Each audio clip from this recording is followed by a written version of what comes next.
Hello, welcome back to the channel. Today, we're diving straight into how you can organize your road trip itinerary using Airtable. This is your go-to guide for 2025, so buckle up and let's get started. First things first, you'll need to create a new base in Airtable. Simply click on Add a Base, then Start from Scratch. This is your foundation, your blank canvas, where you'll design your itinerary.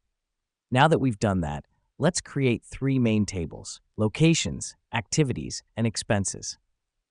Why so? Well, this helps us categorize our information and makes it easier to manage. Click on the plus tab to add a new table and name it accordingly. Next up, we're going to add fields to each table. These are the specific details you want to track. For example, in the locations table, you might have fields like city, accommodation, and distance.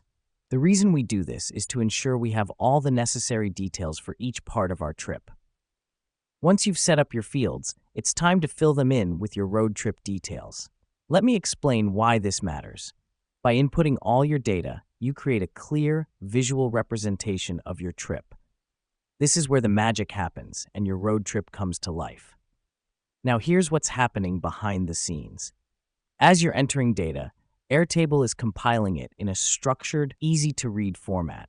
This allows you to see your entire trip at a glance and make any necessary adjustments. Finally, use Airtable's calendar and map views to visualize your itinerary.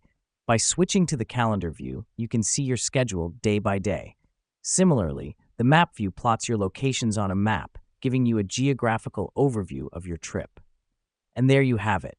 With Airtable, your road trip becomes less of a headache and more of a joy to plan. You're now fully equipped to hit the road with a well-organized itinerary. Thanks for joining us and happy planning.